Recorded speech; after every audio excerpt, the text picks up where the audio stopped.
أعوذ بالله من الشيطان الرجيم. بسم الله الرحمن الرحيم.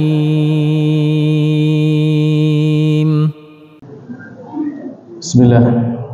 السلام عليكم ورحمة الله وبركاته. Alhamdulillah, wassalatu wassalamu ala rasulillah wa ala alihi wa ashabihi wa man walah, wa la hawla wa la quwwata illa billah. Alhamdulillah, ma'asyiral muslimin, jamaah Masjid Babus Salam yang dimuliakan Allah Subhanahu wa taala. Kita bersyukur kepada Allah Subhanahu wa taala di kesempatan malam hari ini kembali Allah Subhanahu wa taala memberikan kesempatan kepada kita untuk bisa berkumpul di tempat yang paling mulia di dunia, yaitu di rumahnya Allah Ta'ala, di masjid yang kita cintai ini. Dan ini adalah tempat yang paling Allah cintai di dunia, yaitu di masjid. Maka dengan kita berkumpulnya di tempat seperti ini, kita juga memohon kepada Allah Subhanahu wa Ta'ala agar nanti di hari kiamat kita juga dikumpulkan di tempat yang mulia, yaitu di surganya kelak. Amin.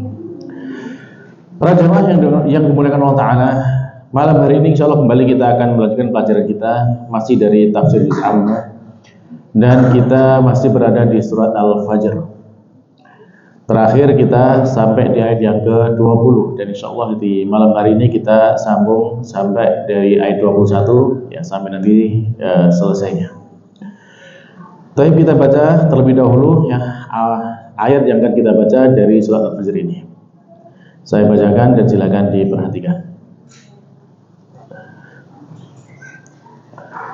A'udzu billahi minasy syaithanir rajim. Kalla idza dukkatil ardu dakkan wa jaa'a rabbuka wal malaku saffan saffa wa ji'a yawma idzin bi jahannam yawma idzin yatadhakkarul insanu wa anna lahu dzikra yaqulu ya laitani qaddamtu li hayati fayawma idzin la yu'adzibu 'adzabahu ahad wa la yuthiqu wathaqahu ahad ya ayyatuhan nafsul mutmainnah irji'i ila rabbiki radiyatan mardiyah fadkhuli fi ibadi wadkhuli jannati. Barakallahu lana bima sami'na minal ayatil karim. Semoga Allah memberikan keberkahan kepada kita semuanya. Amin. Baiklah para jemaah sekalian yang dimuliakan Allah Ta'ala, dalam ayat ini, ayat mulai 21 ini, Allah berfirman di sana, kalla. Kalla ya bisa bermakna tidaklah demikian, jangan berbuat demikian, atau sekali-kali tidak. Idza dukkatil ardu dakka, apabila bumi ini diguncangkan dengan keguncangan yang terus menerus. Wajaa rabbuka, dan datanglah Tuhanmu, wal malaku, dan para malaikat, saffan saffa, dengan bersaf-saf, dengan berbaris-baris. Waji'a yauma idzin bi jahannam, dan didatangkan pada hari itu neraka jahanam. Yauma idzi yatadzakkarul insan, maka pada hari itu ingatlah manusia itu. Manusia ingat dengan apa yang telah dilakukan. Wa anna lahu dzikra, dan tidak ada gunanya bagi dia apa yang telah dia ingat itu. Yaqul, dia mengatakan, ya laitani, aduhai celakanya aku, aduhai alangkah baiknya jika aku qaddamtu li hayati, telah mempersiapkan amal untuk hidupku ini. Fayauma idzin, maka pada hari itu la yu'adzibu 'adzabahu ahad, tiada seorang pun yang menyiksa seperti siksaannya. Wala yuthiqu wathaqahu ahad, dan tiada seorang pun yang mengikat seperti ikatannya. Ya ayyatuhan nafsul mutmainnah, wahai jiwa yang tenang, irji'i ila rabbiki radiyatan mardiyah, kembalilah kepada Tuhanmu dengan hati yang ridho lagi diridhoi. Fadkhuli fi ibadi, maka masuklah ke dalam jamaah hamba-hambaku. Wadkhuli jannati, dan masuklah ke dalam surgaku. Para jemaah sekalian yang dirahmati Allah Subhanahu wa taala, dari ayat-ayat ini kita bisa mengambil faedah sebagaimana yang disampaikan oleh Fadil Syekh Muhammad bin Shalih Al-Utsaimin rahimahullah dalam kitab tafsirnya. Ketika Allah berfirman menjelaskan kepada kita bahwasanya nanti bumi akan diguncangkan dengan guncangan yang terus-menerus. Lalu kemudian Tuhan kita datang dan juga para malaikat datang dengan berbaris-baris. Demikian juga neraka jahanam akan didatangkan.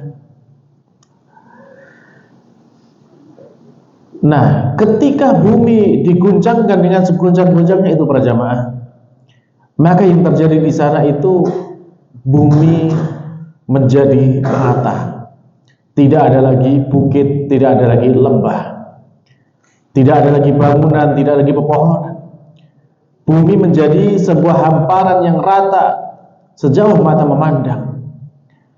Dan kemudian setelah itu manusia dikumpulkan dalam satu tempat, satu padang lapang, yang mana satu ujungnya sampai satu ujungnya semua manusia dari awal yang sampai akhirnya berkumpul di sana, dan dari satu ujung ke ujung yang lain itu mereka bisa saling mendengar, saling melihat karena saking ratanya tempat itu. Maka dalam posisi seperti itu para jamaah, manusia itu menjadi ingat dengan apa yang telah mereka lakukan selama mereka hidup di dunia. Akan tetapi, apakah kemudian ingatan mereka itu berguna para jemaah? Ya tentunya apa yang mereka ingat di saat seperti itu, maka itu bukan saatnya. Karena sejatinya saat kita mempersiapkan untuk menyambut hari tersebut, yang mana hari itu pasti terjadi, ya saat ini, saat kita hidup di dunia ini. Saat kita di dunia ini, kesempatan kita untuk beramal, kesempatan kita untuk mempersiapkan bekal menghadapi hari yang sungguh luar biasa itu. Adapun ketika sudah sampai di hari itu, maka tentu apa yang kita inginkan untuk kita lakukan, ya tidak ada kesempatan lagi. Sudah habis masanya, sudah selesai waktunya. Sehingga kemudian orang-orang yang selama di dunia mereka percaya dengan Allah Subhanahu wa taala, mereka beramal dengan amal yang baik, lalu kemudian mereka di saat hari itu mereka bisa mendapatkan hasil dari apa yang mereka lakukan selama di dunia. Mereka pada hari itu bisa berkata kepada orang-orang yang tidak percaya, kepada orang-orang yang kafir selama di dunia. Mereka pun mengatakan, ya qaumi, innama hadhil hayatud dunya mata' wa innal akhirata hiya darul qarar. Wahai kaumku, sebenarnya kehidupan dunia itulah hanyalah kehidupan yang kehidupan yang menyenangkan, kehidupan yang menipu. Wa innal akhirah, dan sesungguhnya kehidupan akhirat hiya darul qarar, itu adalah kampung yang tempat kita menetap. Artinya apa? Dunia adalah kehidupan untuk kita bersenang-senang, yang mana ketika manusia di dunia itu mereka bersenang-senang, jangan sampai kemudian lupa dengan kehidupan yang hakiki, yaitu kehidupan akhiratnya. Karena ibaratnya seperti seorang dalam perjalanan. Selama perjalanan mungkin ada pemandangan yang indah, pemandangan yang menyenangkan. Maka itulah kehidupan dunia. Dalam perjalanan kita mungkin merasakan di dunia ini ada yang menyenangkan buat kita. Tapi apakah kemudian kita akan terus di dalam kesenangan itu? Ya, kalau seperti itu maka kita tidak akan sampai kepada tujuan kita. Dan tujuan kita adalah kehidupan akhirat. Maka tentunya kalau kita kemudian fokus kepada tujuan di akhirat, kehidupan dunia ini, kesenangan dunia cukuplah kita nikmati sekedarnya. Adapun kehidupan yang hakiki, yaitu kehidupan akhirat, itulah yang kita tuju.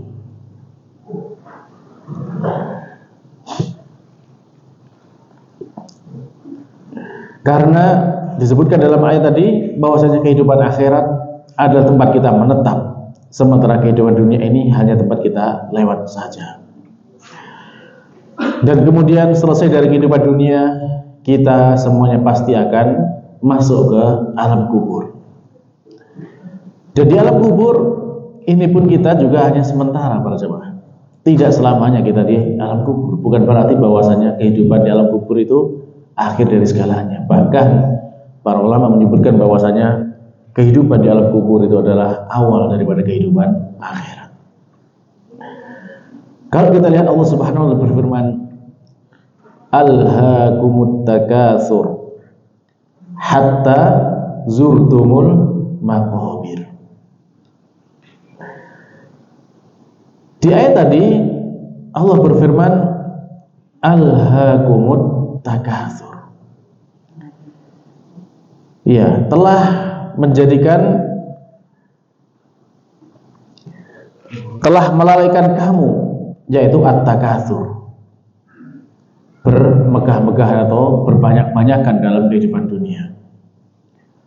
Orang yang kehidupan dunianya itu fokus untuk kehidupan dunia, biasanya mereka akan lalai kepada kehidupan akhirat. Hatta zurtumul maqabir, hingga kalian akan berziarah ke alam kubur. Dari ayat ini bisa diambil faedah bahwasanya kehidupan di alam kubur itu hanya sementara. Dari mana pendalilnya para jemaah? Bagaimana kemudian kita bisa memahami dari hatta zurtumul maqabir itu kok cuma sementara alam kubur itu, bukan alam selamanya? Dahulu ketika ada seorang Arab Badui, mereka orang Arab yang fasih bahasa Arabnya, ketika mendengar ayat ini maka mereka pun mengatakan bahwasanya wallahi mazzair bimuqimin wala budda min mufariqati lihadzal makan. Jadi orang yang faham bahasa Arab pun akan mengatakan bahwa demi Allah, orang yang berziarah, orang yang berkunjung itu bukanlah orang yang akan menetap di sana. Dan sudah seharusnya bahwasanya orang yang berkunjung itu, orang yang berziarah itu akan meninggalkan tempat yang dia kunjungi. Ini menunjukkan apa? Bahwasanya ini menunjukkan alam kubur itu hanya tempat kita singgah sampai hari kiamat nanti datang. Dan tentunya kita nggak mungkin selamanya di alam kubur. Begitu alam kiamat kita dibangkitkan dan kita akan masuk ke alam akhirat. Maka ini sungguh sebuah pemahaman yang luar biasa terkait dengan pemahaman ayat berdasarkan pemahaman bahasa Arab. Yang mana kalau kita lihat dalam Al-Quran, demikian pun Allah menjelaskan keadaan demikian. Tsumma innakum ba'da dzalika lamayitun. Kemudian sungguh kalian itu setelah hidup di dunia ini pasti akan mati. Mati kemana? Masuk kubur. Tsumma innakum yaumal qiyamati tub'atsun. Kemudian sungguh kalian itu nanti pada hari kiamat kalian akan dibangkitkan dari alam kubur. Jadi di kubur itu selamanya. Di kubur itu hanya sementara sampai datangnya hari kiamat. Surat Al-Mu'minun ayat 15 sampai 16. Allah Subhanahu wa taala di dalam surat Al-Fajr tadi menyebutkan setelah Allah menjelaskan bahwasanya bumi akan diguncangkan dengan guncangan yang terus-menerus. Lalu di sana Allah berfirman, "Wa jaa rabbuka wal malaku saffan saffa." Wa jaa rabbuk, dan datanglah Tuhanmu. Maka ketika Allah menyebutkan bahwasanya datang Tuhanmu di dalam ayat seperti ini, maka bagaimana kita memahaminya? Maka yang kita pahami bahwasanya ini yang datang benar-benar adalah Allah Subhanahu wa taala. Sebagai Rabb kita, Allah datang pada hari itu, pada hari kiamat. Kenapa? Karena kaidahnya di dalam bahasa Arab itu, apabila suatu pekerjaan disandarkan kepada Allah Subhanahu wa taala, maka itu bermakna bahwasanya Allah sendiri yang melakukan pekerjaan itu. Karena dalam akidah kita Ahlussunnah wal Jamaah bahwasanya Allah itu memiliki kehendak. Allah bisa berbuat sesuai dengan yang Allah kehendaki, kapan Allah berkehendak, di mana Allah berkehendak, dan bagaimana Allah berkehendak. Jadi Allah bisa melakukan apa yang Allah kehendaki.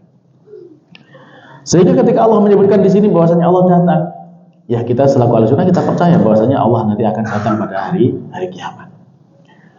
Dan demikian juga kaidahnya dalam kita memahami semua nama dan sifat-sifatnya Allah Subhanahu wa taala. Ketika itu disandarkan kepada Allah, maka itu ya memang bahwasanya itu adalah hak bagi Allah Subhanahu wa taala. Layak demikian, dan kita cukup mengimani dan kita percaya demikian keadaannya. Sehingga tidak perlu kita kemudian mencari makna yang lain. Misalkan ada di antara kelompok yang menyimpang itu, mereka mengganti maknanya. Yang datang ini adalah perintahnya Allah, yang datang ini adalah utusannya Allah. Tidak demikian. Ketika Allah menyebutkan wajah rabbuk, yang datang memang Allah. Ini akidah kita selaku Ahlussunnah wal Jamaah. Para jemaah sekalian yang dimuliakan Allah Subhanahu wa taala, kalau kita sebagai Ahlussunnah wal Jamaah, akidah kita di dalam kita mengimani nama-nama dan sifatnya Allah Subhanahu wa taala, maka kita beriman percaya sebagaimana ketika Allah menyebutkan di dalam Al-Quran, dan juga sebagaimana Nabi Muhammad menyebutkan dalam hadis-hadis yang sahih sesuai dengan zahirnya. Tidak perlu kita ubah-ubah maknanya, tidak perlu kita tolak maknanya, tidak perlu kita serupakan maknanya, dan tidak perlu kita tanyakan bagaimananya. Ya sudah, kita percaya bahwasanya seperti itulah keadaannya Allah Subhanahu wa taala ketika Allah sebutkan dalam Al-Qur'an, atau seperti Nabi Muhammad sebutkan dalam hadis yang sahih. Sehingga dalam ayat ini ketika disebutkan ja'a rabbuk, telah datang Tuhanmu, yaitu yang datang adalah Tuhan kita, Allah Subhanahu wa taala. Terus kemudian kalau misalkan ada yang bertanya, lah bagaimana kok Allah datang? Jawabnya gimana berjamaah? Ya, pertanyaan seperti ini adalah sebuah pertanyaan yang berat berjamaah. Kenapa? Karena pertanyaan ini ya mengandung perkara yang semacam kayak perkara ya pengingkaran kepada firman Allah, atau juga ya semacam kurang adab kepada Allah Subhanahu wa taala. Pernah ditanyakan kepada Al-Imam Malik rahimahullah taala, Beliau waktu itu ditanya oleh seseorang, Allah berfirman, Ar-Rahmanu ala rashtawa. Allah yang maha pemurah itu bersemayam di atas arsy. Maka orang ini bertanya, fakaifa istawa? Bagaimana Allah istiwanya? Bagaimana bersemayam Allah Ta'ala? Maka mendapat pertanyaan seperti ini, Imam Ali langsung tertunduk. Beliau bercucuran keringat karena saking beratnya pertanyaan tersebut. Ya bagaimana tidak, dia yang ditanyakan tentang zatnya Allah Subhanahu wa Ta'ala. Kita nggak akan mampu para jemaah memikirkan tentang zatnya Allah Subhanahu wa Ta'ala. Sehingga kemudian Al-Imam Malik setelah tertunduk dan merenung, kemudian beliau mengangkat kepalanya dan kemudian mengatakan bahwasanya al-istiwa ghairu majhul. Yang namanya bersemayam itu ya sudahlah, kita sudah tahu. Tidak perlu diperdebatkan namanya bersemayam. Wal kaif, dan bagaimana Allah bersemayam, ghairu ma'qul, enggak masuk akal. Kita nggak mampu untuk mencerna bagaimana Allah Subhanahu wa Ta'ala beristiwa. Lalu wal imanu bihi wajib, dan mengimani bahwasanya Allah beristiwa itu wajib. Wasu'alu anhu bid'ah, dan menanyakan tentang bagaimana Allah beristiwa itu adalah perkara yang bid'ah. Mengapa bid'ah? Nggak pernah di zaman sahabat bertanya seperti itu. Nggak ada di zaman sahabat orang yang menanyakan tentang bagaimana istiwanya Allah Subhanahu wa Ta'ala.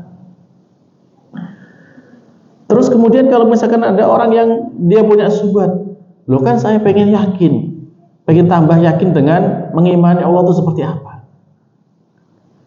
Kalau dalam seperti itu bagaimana para jemaah? Kita tanya balik.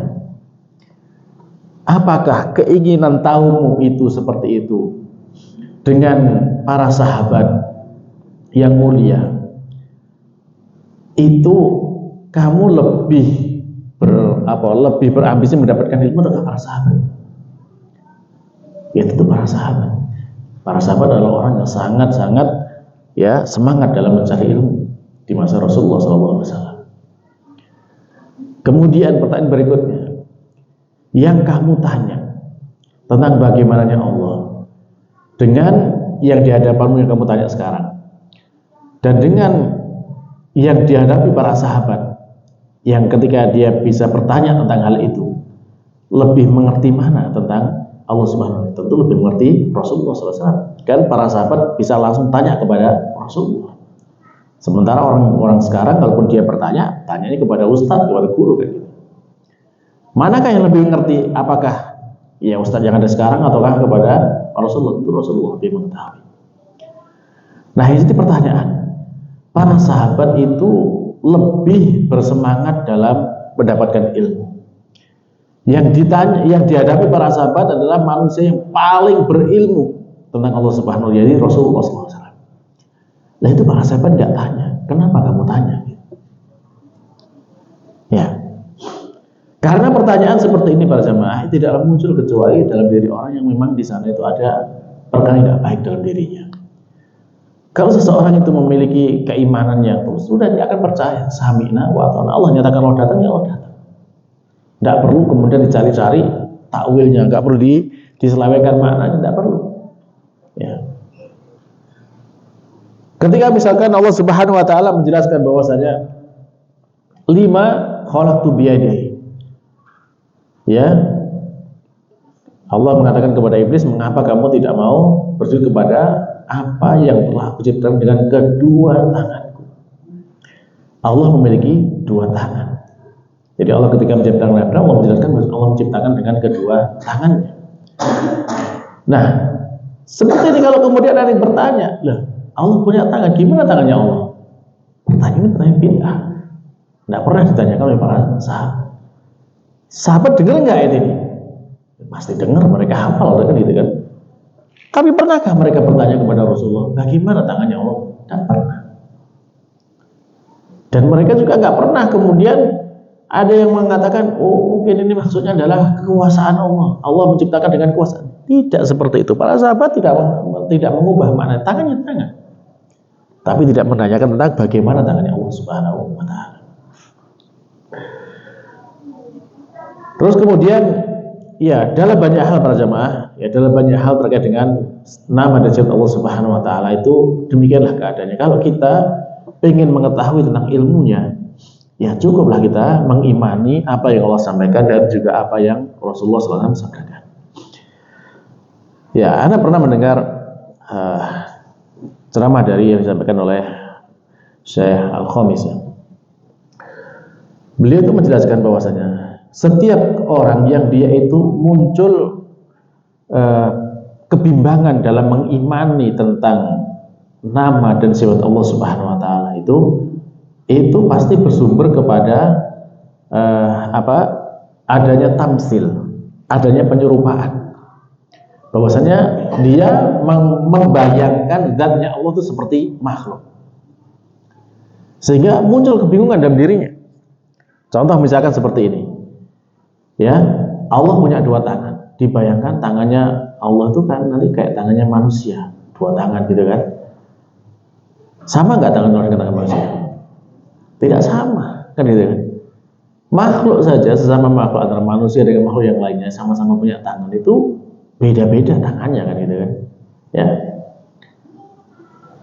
Nah, apalagi ini adalah dengan Allah Subhanahu pasti beda, tidak mungkin disamakan. Ya sudah kita imani saja Allah punya tangan, kita punya tangan. Tidak perlu kita tanyakan gimana sih tangannya Allah. Tidak perlu kita menanyakan seperti itu. Terus demikian juga ketika misalkan Allah menjelaskan ya Allah turun ke langit dunia gitu di sepertiga malam yang akhir. Lalu kemudian ada yang berpikir loh, kalau Allah turun berarti Allah meninggalkan ars. Itulah makhluk ya. Turun dari satu tempat ke tempat yang lain, tempatnya menjadi kosong itu makhluk. Berarti kan dia menyamakan Allah dengan makhluk gitu. Ketika muncul berarti dia menganggap Allah sama seperti makhluk, padahal Allah sama nggak dengan makhluk? Nggak sama. Jadi nggak perlu ditanyakan. Allah turunnya turun saja. Adapun seperti apa kita nggak tahu, karena kita nggak dapat ilmu tentang itu kan itu. Ya. Ya demikian juga kalau misalkan kita baca dalam Al-Quran, Allah punya betis misalkan seperti itu. Allah punya dua mata gitu. Ya tapi ya tetap kita percaya dan tidak perlu kita bayangkan oh ternyata Allah itu ya seperti itu. Bahkan ada yang kurang ajar ya, kita lihat misalkan seperti di internet itu dia menyebutkan tentang sifat-sifatnya Allah Ta'ala dalam Al-Quran kemudian digambar. Na'udzubillah min dzalik gitu kan.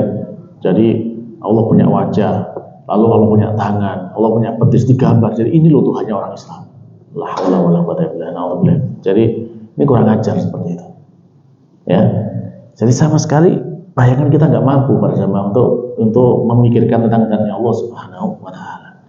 Jadi cukup bagi kita adalah kita mengimani ya sebagaimana yang disebutkan, kita percaya. Tidak perlu kita mereka-reka kayak gimana sih Allah kayak. Nggak usah ya. Cukup kita beriman sebagaimana para sahabat dulu beriman. Mereka nggak pernah menanyakan tentang bagaimana ya Allah Subhanahu wa taala, tidak pernah. Ya. Baik. Jadi Allah Subhanahu wa taala itu adalah zat yang maha agung. Akal kita, pemikiran kita itu tidak akan mungkin bisa menjangkau tentang bagaimananya sifatnya Allah Subhanahu wa taala. Tidak mungkin bisa. Allah sendiri menyatakan dalam Al-Quran bahwasanya wala yuhituna bi ilma. Ya Allah itu nggak bisa diliputi dengan ilmu. Jadi sekuat apapun ilmu yang kita miliki, ya kita nggak bisa ya kemudian bisa menguasai atau mengetahui tentang Allah Subhanahu wa taala. Dan kemudian Allah juga menyatakan bahwa la tudrikuhul absar wa huwa yudrikul absar. Allah nggak bisa dijangkau oleh pandangan mata. Secara keseluruhannya nggak mungkin kita bisa melihat Allah Subhanahu wa taala. Dan Allah yang mengetahui segala macam ya, menjangkau segala macam pandangan. Jadi kalau kita kemudian melihat sifat-sifat Allah Subhanahu wa taala seperti ini, ya perhatikanlah hadap kita ya. Tidak perlu kita lancang kepada Allah Subhanahu wa taala. Kalau Allah tidak memberitahu kita, janganlah ditanya-tanyakan gitu ya. Ya Allah tidak mengabarkan kepada kita tentang bagaimananya sih Allah. Tangannya Allah tuh kayak gimana, itu Allah nggak pernah menjelaskan. Jadi nggak usah kita kemudian menanyakan gimana tangannya Allah. Terus kemudian ketika Allah mengabarkan kepada Allah akan datang pada hari kiamat, nggak perlu kita tanyakan gimana datangnya Allah, nggak perlu. Ya kita cukup beriman bahwa nanti Allah akan datang pada kiamat. Sehingga kalau ada orang-orang yang suka bertanya tentang gimana kok Allah datang, nah ini termasuk pertanyaan-pertanyaan yang tidak ada dasarnya dalam agama. Ya. Baik. Jadi ketika Allah menyatakan wajah Rabbuk, tugas kita adalah kita beriman bahwasanya Allah Subhanahu wa taala nanti pada kiamat akan datang kepada semua manusia. Akan tetapi bagaimana datangnya kita nggak tahu, kita nggak punya ilmu tentang itu. Wallahu a'lam. Yang jelas kalau kita melihat kepada firman Allah Subhanahu wa taala dalam masalah nama dan sifatnya Allah Subhanahu wa taala seperti ini, yang menjadi pedoman kita adalah firman Allah taala dalam surat Asy-Syura ayat yang ke-11. Laisa kamitslihi syai' wa huwas sami'un basir. Jadi kalau kita menggunakan ayat ini saja cukup sebenarnya untuk menjadikan penegas kita bagaimana kita mengimani Allah Subhanahu wa taala tentang nama dan sifatnya. Laisa kamitslihi syai'. Tidak ada yang seperti Allah apapun itu, tidak ada. Sudah jenengan bayangkan sak mentok-mentoknya jenengan bisa membayangkan seperti apa Allah? Enggak seperti itu. Ya. Tidak mungkin kita bisa membayangkan zatnya Allah Subhanahu wa taala. Jadi laisa kamitslihi syai'. Kalau sudah kita beriman seperti itu sudah, tidak perlu kemudian kita cari persamaannya. Allah turunnya kan nanti pindah dari satu tempat yang tinggi ke paling rendah, seperti itu. Tidak sama, ya, tidak sama. Itu kan bayangan kita kan gitu kan. Tapi Allah tidak sama seperti itu. Lalu kemudian Allah menegaskan wa huwas samiul basir. Dan di sini Allah menegaskan dia adalah zat yang maha mendengar lagi maha melihat. Baik, coba kita cek di sini para jamaah. Jenengan sekarang bisa mendengar? Bisa kan? Allah juga bisa mendengar. Allah maha mendengar. Sama nggak pendengaran jenengan dengan pendengarannya Allah? Tidak sama. Berarti kita beriman ya Allah maha mendengar. Beriman. Terus ketika ditanya, tadi Allah datang, beriman nggak? Ya, kenapa kemudian ada sebagian orang yang mengatakan Allah nggak bisa datang gitu? Kenapa ada yang seperti itu? Padahal di sini sama-sama ayatnya kan gitu kan? Ya, kalau misalkan di sini mendengar, kenapa berimannya? Karena pendengar Allah nggak sama dengan pendengar dia, sama datangnya Allah juga nggak sama dengan datangnya kita, gitu ya?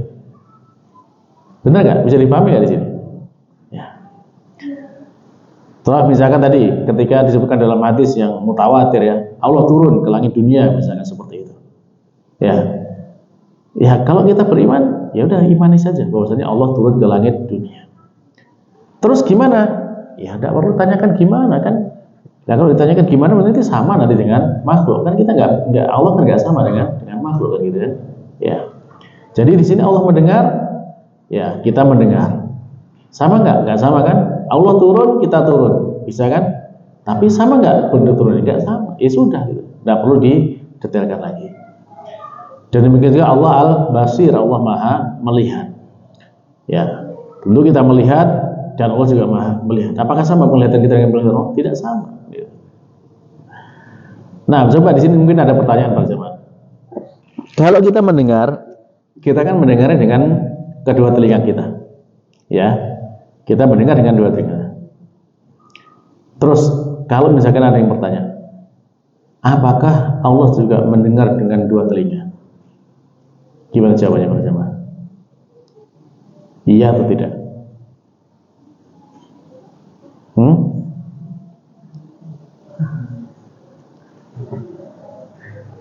Apakah Allah mendengar dengan dua telinga?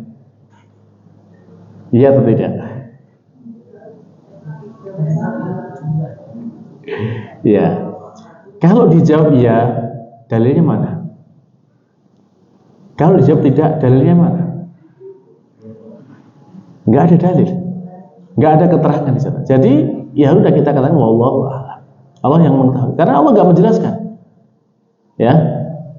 Allah tidak menjelaskan bahwasanya Allah mendengarnya itu dengan dua telinga atau tidak. Allah tidak menjelaskan. Jadi kita tidak bisa memastikan apakah Allah mendengar dengan dua telinga atau tidak. Ya. Jadi kita kan Allah a'lam, nggak ada ilmu tentang kita, baik di dalam Al-Quran maupun dalam hadis nggak ada penjelasan tentang itu. Ya sudah kita beriman, Allah mendengar, tidak mendengar. Bagaimana mendengar Allah? Ya kita nggak tahu kan gitu. tidak ada ilmu di sana. Baik. Jadi itu ya para jamaah. Ya, baik, intinya apa yang kita imani tentang zatnya Allah Subhanahu wa taala, tidak perlu kemudian ya kita menanyakan bagaimana dan bagaimananya ya. Cukup kita imani dan kita percayai. Baik. Selanjutnya Allah Subhanahu wa taala wajah rabbuka wal malak. Di sana Allah menyebutkan al-malak dengan adanya alif lam di depannya. Maka ini menunjukkan bahwasanya maknanya adalah seluruh malaikat. Seluruh malaikat mereka akan datang dan mereka akan ya meliputi makhluk pada hari itu, pada hari kiamat. Malaikat itu banyak sekali jumlahnya para jemaah. Sangat banyak jumlahnya malaikat itu ya. Baik itu malaikat yang ada di langit maupun malaikat yang ada di muka bumi ini. Jadi kalau kita lihat malaikat yang ada di muka bumi, di bumi ini banyak. Lalu kemudian malaikat yang di langit pertama itu juga banyak. Di langit kedua juga banyak dan seterusnya. Jadi jumlahnya malaikat itu sangat banyak. Bahkan dalam sebuah hadis yang disebutkan di atas Ka'bah itu kalau tarik ke atas persis nanti di sana itu ada yang namanya Baitul Ma'mur, ya, tempat tawafnya para malaikat. Setiap hari itu ya malaikat tawaf di sana itu sebanyak 70.000 malaikat ya. Dan itu tidak pernah kembali lagi di situ. Jadi ya saking banyaknya para malaikat. Dari zaman dulu sampai sekarang berapa jumlahnya kan gitu. Itu sangat banyak. Nah, maka ketika begitu banyak malaikat dan kemudian manusia dikumpulkan di satu tempat disaksikan oleh para malaikat yang begitu banyak, ini kan menjadi peristiwa yang sangat luar biasa ya para jemaah. Kalau kita aja didatangkan kemudian dilihat banyak orang aja sudah ketakutan gitu ya. Ada apa ini kan? Ini para malaikat semuanya menyaksikan saat itu peristiwa di hari kiamat. Maka tentu ini adalah luar biasa peristiwa di hari itu. Ya, peristiwa yang sangat ya menakutkan. Lalu setelah itu apa? Waji'a yauma idzin bi jahannam. Setelah Allah datang, para malaikat datang dengan bersop-sop seperti tadi, lalu kemudian neraka jahanam didatangkan. Nah, neraka jahanam ini dulu pernah kita jelaskan ya dalam hadis Nabi Sallallahu Alaihi Wasallam. Ini adalah ya neraka yang memiliki tali kekang sebanyak berapa? Masih ingat tali kekangnya neraka? Neraka jahanam ya 70.000 tali kekang untuk membawa neraka jahanam itu. Dan masing-masing tali itu dikendalikan oleh 70.000 malaikat. Begitu besarnya neraka jahanam. Jadi segitu. Para malaikat itu jauh lebih kuat daripada manusia ya. Ya sebagai bandingan bahwasanya kekuatan malaikat itu ya ketika pernah ingat kisahnya Nabi Sulaiman. Ya, ketika Nabi Sulaiman menginginkan istana Ratu Bilqis untuk didatangkan di kerajaan Nabi Sulaiman, siapa yang mengajukan diri untuk membawa? Jin siapa? Jin Ifrit ya. Jin Ifrit mengatakan saya bisa membawanya sebelum Anda berdiri di tempat duduk Anda. Jadi ini kuat kan gitu ya. Tapi ternyata di sana malaikat lebih kuat lagi. Ya. Jadi dikatakan di dalam ayat itu qala alladhi 'indahu ilmu minal kitab ana atika bihi qabla an tartadda ilaika tarfuk. Jadi sampai sebelum berkedip itu udah nyampe istananya Ratu Bilqis. Ini adalah orang yang beriman. Dan bagaimana caranya?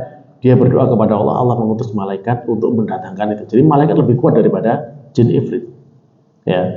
Jadi dia berdoa kepada Allah, lalu Allah mengutus malaikat untuk memindahkan istananya Ratu Bilqis bahkan sebelum Nabi Sulaiman berkedip. Saking cepatnya. Ini itu. Maka inilah di antara kekuatan malaikat. Dan itu mindahnya bukan dari sana dekat ya, dari Yaman menuju Syam. Ya. Yaman ke Syam itu jauh, perjalanan jauh ya. Ya, kalau apalagi zaman dulu ya, seperti sekarang ya, dengan pesawat lebih cepat ya. Tapi memindahkan istana juga berat, pakai pesawat juga susah kan gitu ya. Itu istananya dipindahkan gitu dalam sekejap mata. Ini luar biasa. Jadi malaikat itu memiliki kekuatan yang luar biasa. Nah, tadi jahanam di bawah. Jadi totalnya berapa itu? 70.000 kali 70.000. Berapa total itu? Nolnya jadi 8. 49, berarti 4.900.000 gitu. 4.900.000.000. Itu malaikat yang membawa neraka jahanam. Nah, ini luar biasa. Jadi itulah kekuasaan Allah Subhanahu wa taala ya. Dan coba sekarang ketika telah datang tiga perkara itu di hadapan semua manusia yang sedang berkumpul di sana. Manusia dikumpulkan di satu padang, lalu Allah datang. Lalu kemudian malaikat datang bersop-sop. Lalu kemudian jahanam didatangkan di sana. Kira-kira apa yang dirasakan manusia saat itu? Dan sungguh mereka merasakan ya perkara yang luar biasa, yang menakutkan pada hari itu. Mereka akan diadili, disidang di sana. Ya, inilah yang terjadi nanti pada hari kiamat para jemaah sekalian yang Allah Subhanahu wa taala.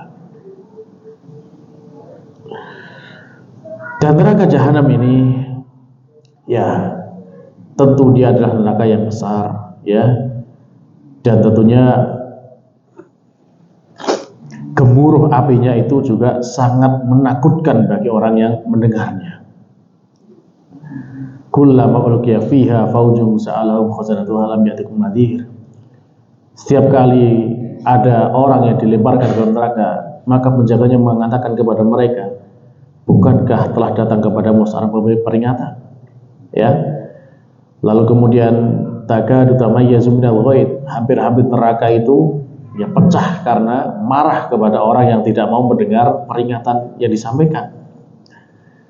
Ini menunjukkan kepada kita besarnya kemurkaan pada hari itu kepada orang-orang yang tidak beriman kepada Allah Subhanahu wa taala. Sehingga dalam kondisi seperti itu manusia kembali mengingat dengan apa yang sudah mereka lakukan selama di dunia. Ya. Apa dulu yang mereka persiapkan untuk hari itu? Mereka kembali ingat dengan hal tersebut. Akan tetapi apakah kemudian mereka ingat di saat itu menjadi hal yang bermanfaat? Tentu tidak para jemaah. Bahwasanya mereka mengatakan ya laitani qaddamtu li hayati. Aduhai celakanya aku sekiranya aku telah mempersiapkan untuk hidupku ini. Padahal mereka sebelumnya hidup di dunia tidak mempersiapkan apa-apa. Ya. Hingga kemudian ya mereka tinggal menyesal di hari itu. Dan keimanan ketika kita sudah menyaksikan peristiwa akhir seperti itu tidak berguna. Adapun keimanan yang berguna itu ketika kita masih di dunia ini kita percaya bahwa nanti akan ada peristiwa itu yang berguna. Makanya Allah menyatakan alladzina yu'minuna bil ghaib, yaitu orang-orang yang beriman dengan perkara yang ghaib. Kalau sudah nampak di depan mata baru kita beriman, tidak bermanfaat imannya. Tapi kalau kemudian kita belum nampak di depan mata kita, tapi kita percaya dengan apa yang disampaikan Allah, percaya dengan apa yang disampaikan Rasulullah, maka itulah iman yang sebenarnya.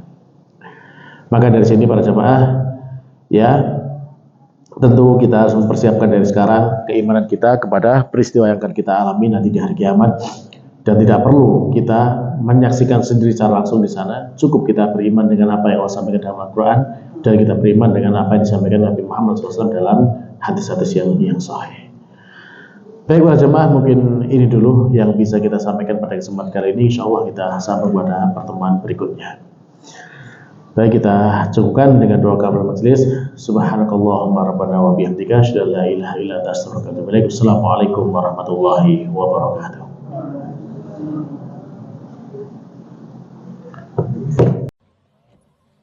لئن شكرتم لأزيدنكم